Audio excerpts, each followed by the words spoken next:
This is MindCraft, a podcast series in which we aim to destigmatize mental health one podcast at a time. In this episode, we continue our discussion with Marucia about mental health in the classroom. Relating back to a bit of previously what you've mentioned, that I can be open and I can be there and I can provide my support with like really just tiny things that I can do to my peer, to as a teacher. But if someone is having really intense emotional situation at that moment, if you said these things to me, let's say 3 years ago, and someone would have like a panic attack or anything like that, or being overly aggressive or being completely isolated, I would get stressed from that situation. Mm-hmm. How can I be sure that I've done enough? And how can I be sure that I don't fall into the trap of getting stressed and extracting myself from the situation to prevent myself from stress? Well, I think it's really a decision that each one of us has to make when such situations occur. I mean, we can really know in advance how we would behave. Sometimes you don't feel strong enough to go there and offer help, and there is someone else that feels conditioned and takes the lead and goes. I mean, we don't need to feel pressure to, sometimes even if someone goes and talks to you about something and you don't feel you have conditions or that you at that moment are not prepared to help, I mean, you just can say it. I don't know if I can really help you in that situation because it's something, that goes for your personal relations, or that really needs or seems to be intense, and maybe you could talk to someone else. I'm here and you can talk to me. I can listen to you, but there's really not much that I can do in that situation, or I can really be open myself and say, I really don't think that I can at this moment do what you're asking me to, or participate more actively in that situation. That is also okay. I mean, again, we are not health professionals, so our role is not to treat. Our role is to be there and not judge, and offer help and offer our time. Sometimes is that the most we can offer. I'm here if you want to come and talk to me. I'm here if you need. And this is our limits. We have limits, and we have our personal limits.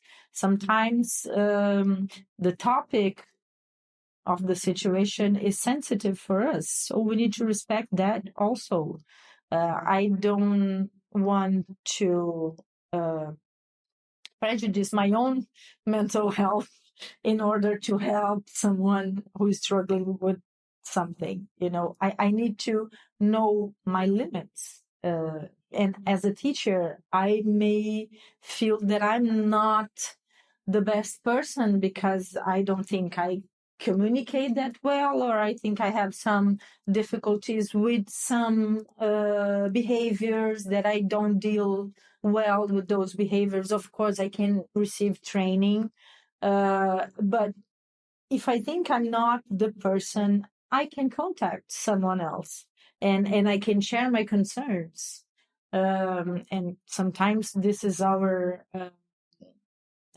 first aid intervention is, share our concern with something, with someone who is trained or specialist in the subject. I mean, like here, I'm the well-being coordinator. So sometimes a student comes to me and say he or she is concerned with someone else because the changes of behavior are being observed, because that student may be having some difficulties, and it's not it's not the friend's role to address it directly or to treat, but they can come to me and share their concern. I can go to a teacher and say that I am concerned with my fellow student, with my peer, because she's behaving or he's behaving differently, and I'm afraid she or he may be having some problems, and I can talk to the teacher. I don't take the part myself, but I don't keep it to myself as well. If I witness something, I can, if I'm on the street, if I'm on the shopping mall, I can alert someone that I feel it's more prepared to deal with those situations, and say, I think something is happening with that lady, or if I don't feel the confidence to go there and offer help, I can signalize, I can make the contact, that person with that someone else I feel could be able to do something and intervene more directly.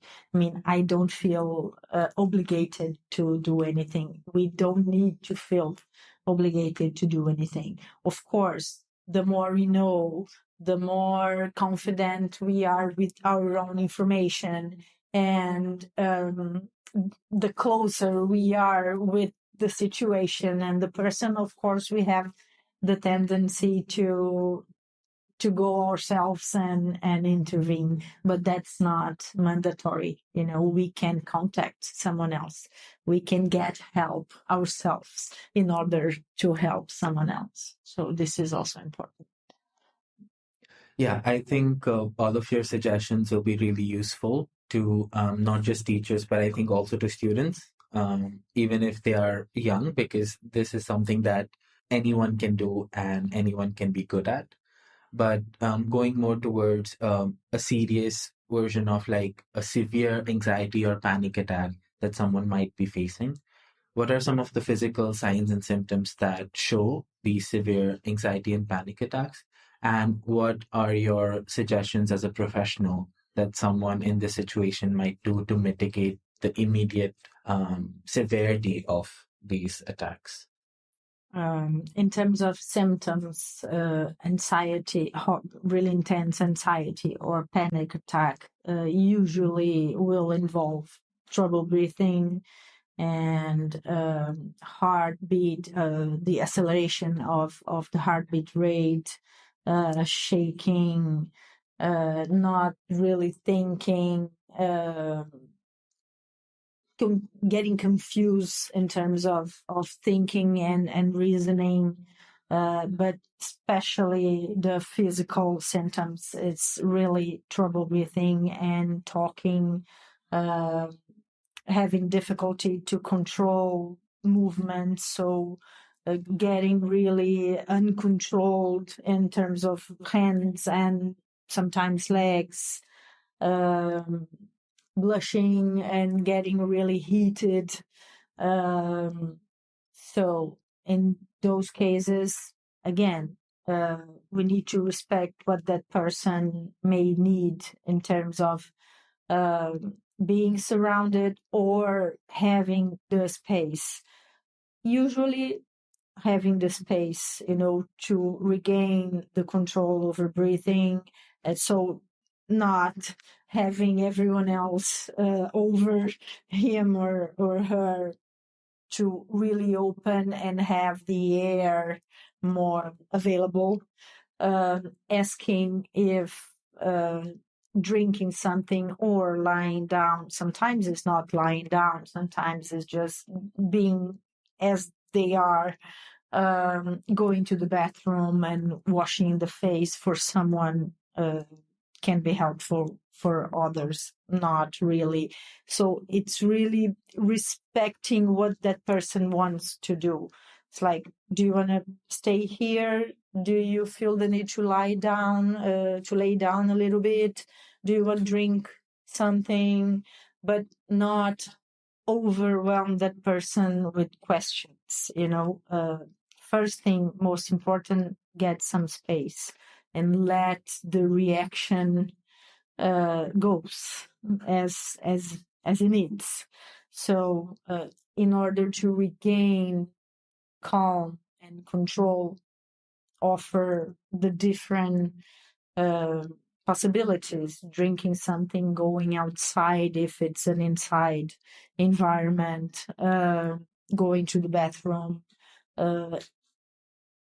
eating, calling someone, to feel more protected and to feel surrounded with trusted people. So do you want me to call someone, your parents, a friend, your boyfriend? Do you need me, or do you need to be taken to somewhere else? It's really respecting what can work for that person. Most of the times, having the space clear and trying to prevent extra risks, being at some place where that person can be hurt because there's, objects dangerous around, or she or he is in a place that is not really safe in terms of what can happen if she or he drops or, faints. So basically, it would be the first aid intervention, but respecting what that person needs.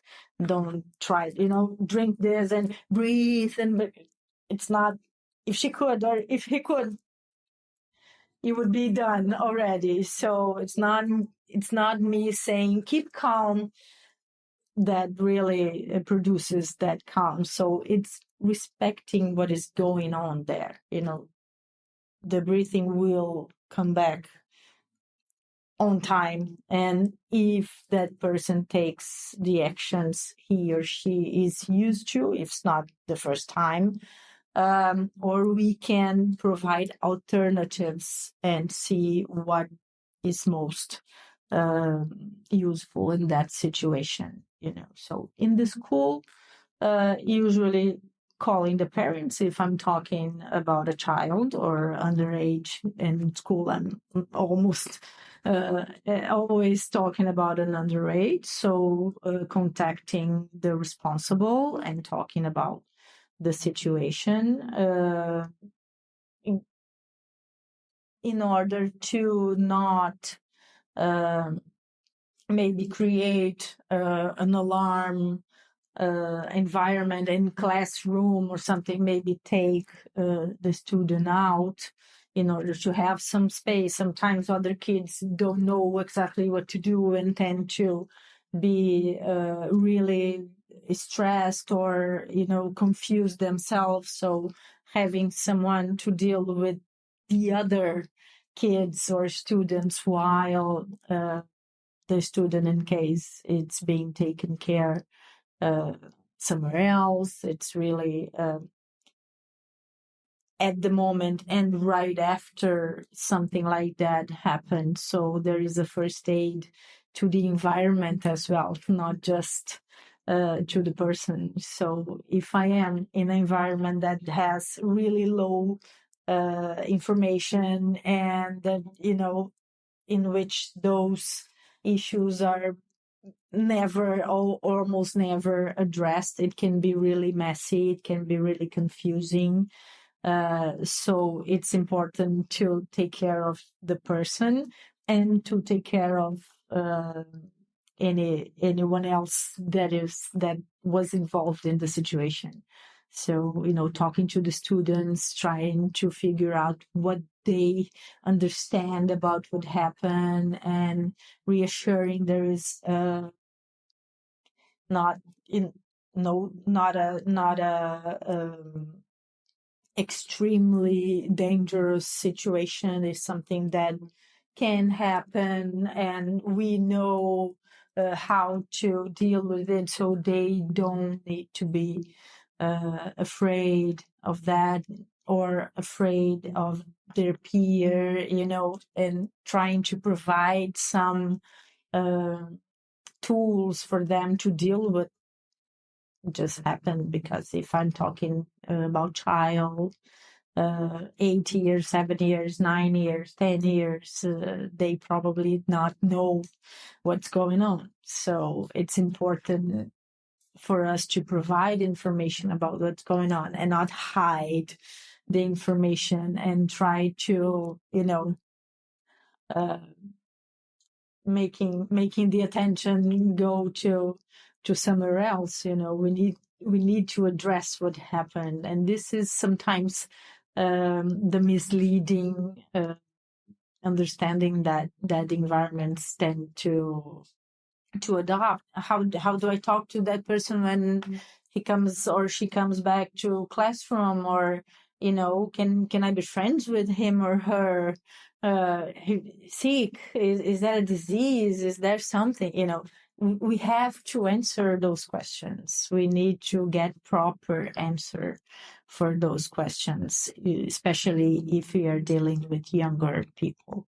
So this is also first aid intervention with the other participants of the event, not only for that person struggling with the panic or anxiety attack or an aggressive reaction, a violent situation. It is also really increasing as an expression of mental health suffering, violent episodes in school environments. And this is sometimes not treated with the same attention or caring that we usually treat the externalizing symptoms of anxiety or depression.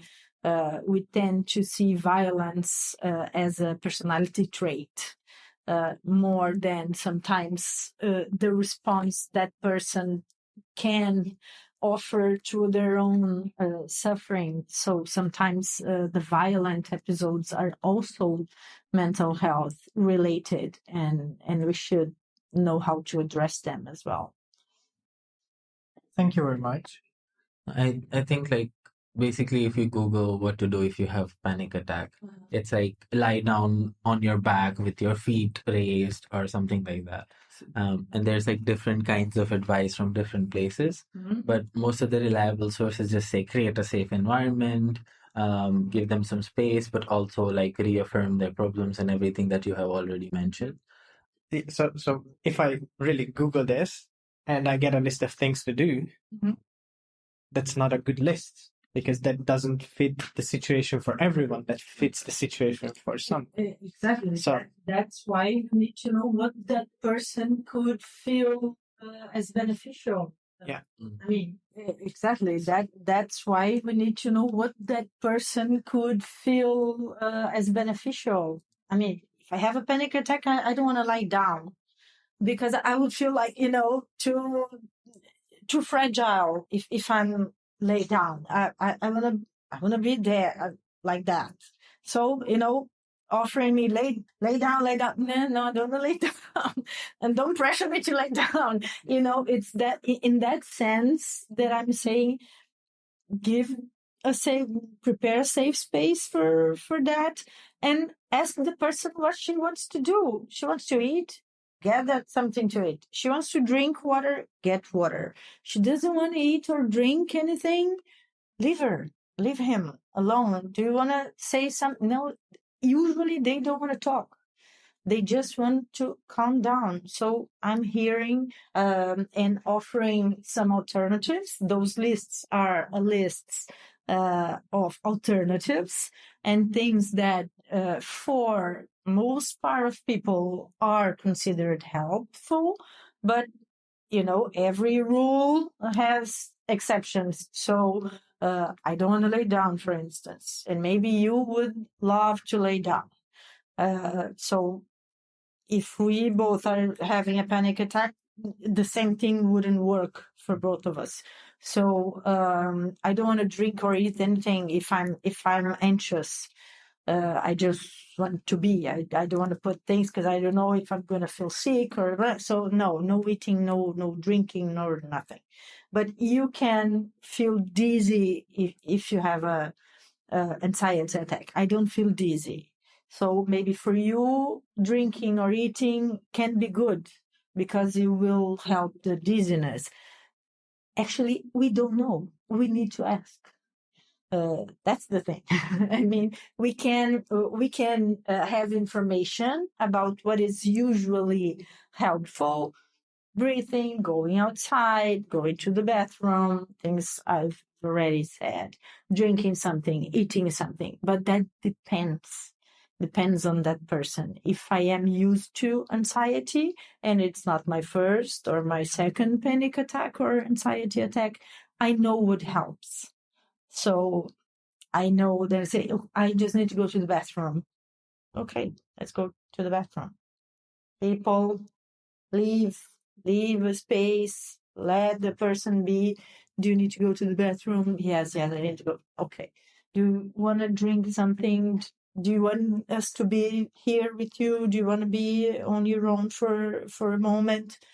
That depends. And those are all things on those lists. Be around to prevent something risky from happening, fainting or something. Ask if the person is dizzy or in risk to lose conscious. Those are things we can do, but it's really depending on how that person reacts to her or his own anxiety. Sometimes anxiety is just the breathing and heating and it just calming down and it will go. Sometimes it's dizziness and confusedness and the risk of fainting. And then if we have someone around, it's better. So I can ask. But it's really depending on what happens with that person differently that what happens with the other person. So Okay, thank you very much. Thank you so much for this discussion, Marucia. We really, really appreciate your input on this crucial topic, especially from a perspective of someone with the academic and professional background, and also for helping us bust the myths that are often available online. So, just to wrap up with our podcast, could you leave our listeners with a few tips, depending on whether they are teachers, parents, or students, on what they should do when they are having mental health difficulties, including anxiety and panic attacks, and what to do when others are having the same? Okay, thank you again for having me and for being interested and bothered to share information about mental health. I think it's really, really important. Talking about like gold tips for those situations. I think the most important thing, even if it's for myself or for others, is to know that it doesn't happen with me only. It's not me having problems. Mental health situations, difficulties, struggling are really available to everyone in different times and spaces. I mean, we are all vulnerable to being impacted on our well-being and our energy and our motivation. So normalizing mental health issues is really important. I am not a troubled person because I'm suffering. Suffering is there. If something difficult happens with people will be impacted. So I need to be in peace with myself on those situations and with others, and not, again, pathologized or individualized that person for suffer or struggle with a situation.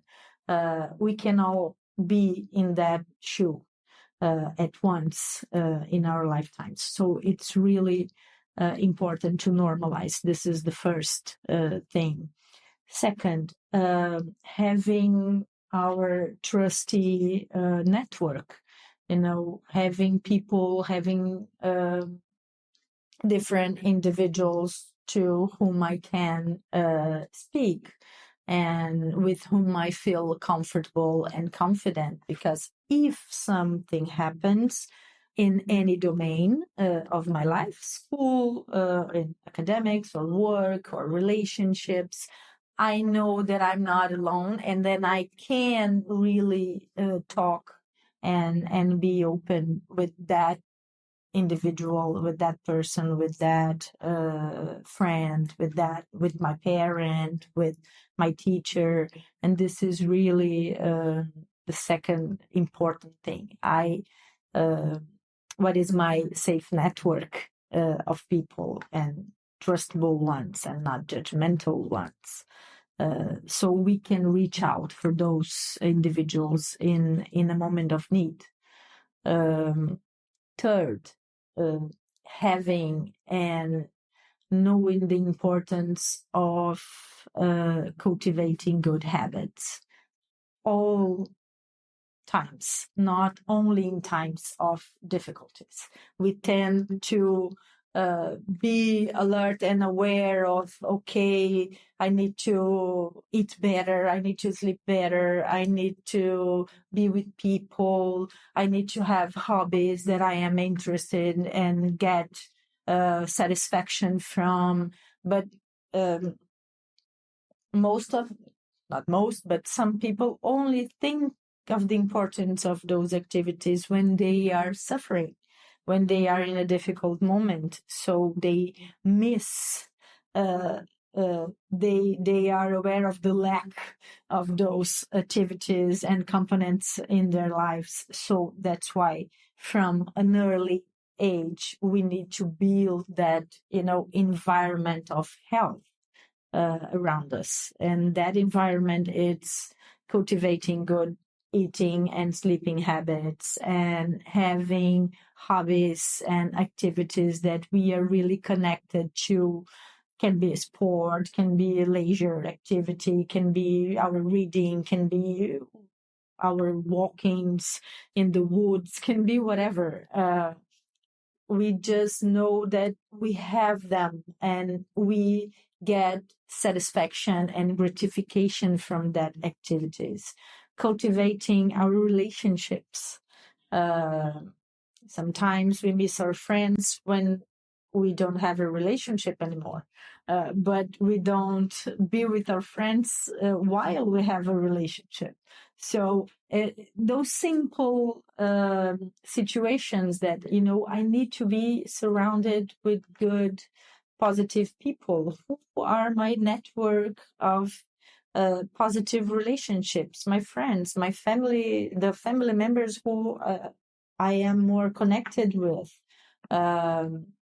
Spaces where I feel good when I'm there, and being able to cultivate there as a lifelong process, not only when I feel the need to feel better or when I'm having and facing difficulties in my life. So those activities are preventive. They prevent the impact of a barrier, of a difficulty, of a crisis being that intense. If I have my good habits, if I have my friends, if I have my connection with my activities, my environments, I am less vulnerable to be intensively impacted when something goes wrong in any dimensions. So cultivating healthy habits is really a key thing in our mental health.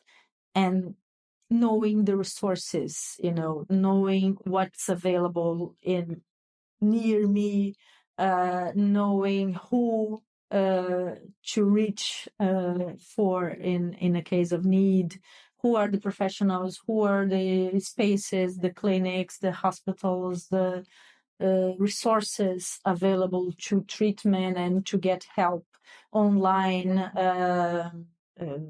Networks, we have a hotline, the hotlines, the mental health hotlines. If we don't see anything else available in right away, we can call a mental health line. We can talk to our trusted people. We can reach out for treatment. There is treatment for everything. So we don't need to feel nothing alone. I mean, we don't need to struggle alone. We don't need to suffer alone. The loneliness is sometimes the second impact of any situation that may occur. Something bad happens and then I isolate myself. It's a double risk to that situation. So don't isolate yourself. Thank you so much for all the input that you've shared with us today. I hope that our listeners took away all the information they would need in their lives. And thank you so much for your time today. Thank you for joining us. Thank you. Thank you so much.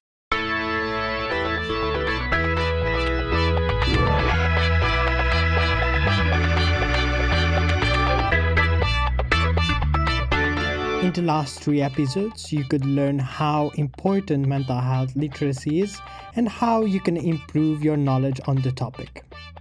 You could also get to know how to promote mental health literacy in the schools. And by listening to our podcast, you can get to know strategies you can deploy in heightened emotional situations in your everyday lives and in education. We would like to thank the support to Casa do Impacto in Lisbon. This project was assisted by Forward College.